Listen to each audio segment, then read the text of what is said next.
Zikir боюнча. Бул Тирмизи шарифте. Сунаны Тирмизи деген китеп бар.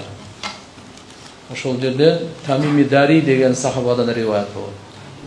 Пайгамбар саллаллаху алейхи ва саллям айткан: "Ман кал ким айтса, ашхаду ан ла илаха иллаллаху вахдаху ла шарика ла, илахан вахидан, ахадан самадан, лам яттахид сахибата вала валадан, ва лам якун лаху куфуан ахад, 10 маррат, 10 жол айтса, катабаллаху лаху 40,000 алф хасана, Аллах ага 40 миллион сауап жазат." Запись кылып туруп жаттап алсак да болот. Болсо ал китепти саткылык эмес, бизге келсе медреседен көрсөтүп берет. Ата китепте бул арабча китеп, мунун котормосун билбейм барбы жокпу немеде. Ал бизде андай котор элек го дейм. Тирмизи, Сунани Тирмизи. Имам Тирмизинин китеби. Иштеп акча таппаса, арак ичсе, үйдө тополон кылса, милицияга жазып берсем күйөөмдү күнөө болбойбу дейт. Аллаху акбар. Акча да таппайт, иштебейт да, арак ичет, тополон кылат. Мен арак ичкен колунан нерсе келет эми, Кудай сактасын эми. Бирок эң жакшысы милициясыз эле чечиш керек да. Тууган уруктар менен эле таптакыр болбосо, анда жөн эле ажырашыш керек. Милицияга берсе дагы күчөйөт, аны алып кетет, тиякта сабаса, анан өзүнүн күйөөсүн кантип милицияга берет?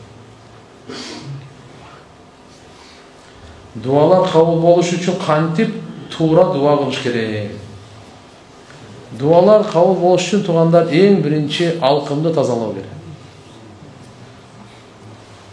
Алкым тазаланыш керек. Экинчиси, дуада Кур'ан жана хадисте Пайгамбар саллаллаху алейхи ва саллям кайсы нерселерди Алладан сураган болсо, ошолорду сураш керек. Анан пайгамбарыбыздын дуа боюнча өтө кенен адептерди айткан да. Эң жакшысы ушул итарат алып, 2 рекет намаз окуп, кыбланы карап, алаксыбай, шектенбей, экиленбей, кабыл болушуна толук ишеним менен, анан Алланы шаштырбай, тез эле тез давай деди. Пайгамбарыбыз айткан, шаштырганга чейин силерге дуаңар кабыл боло берет.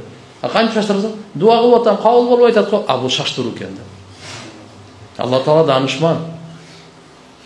Бардыгыбызды да жараткан, карап туруңуздар. Кажеттерибизди да жараткан, проблеманы да жараткан өзү. Өзү чечет муну бар. Бай айтып атко, вопрос времени деп. Убакыттын талабы. Кичине эле. Атак шектенбеш керек. Бул дүйнөнү эле карап эле дуа кыла бербей, алдабы ахиретте коюп туруп дуа кылыш керек.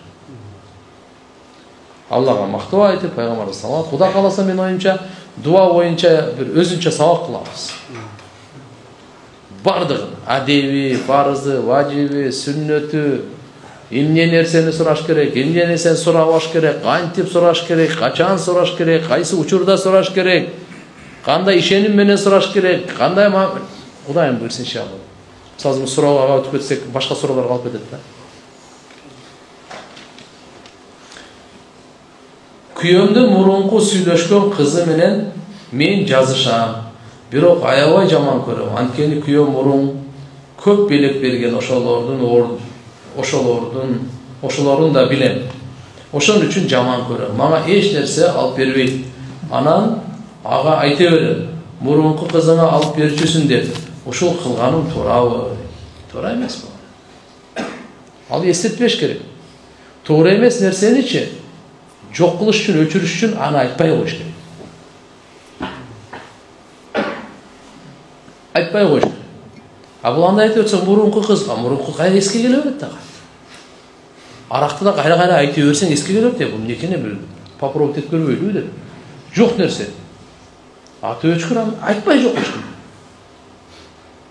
Чынчаны мындай деп айтканда туура эмес, эми албетте анан көрөк иман тирегиле, өзүңөрдү оңдогонду баштагыла.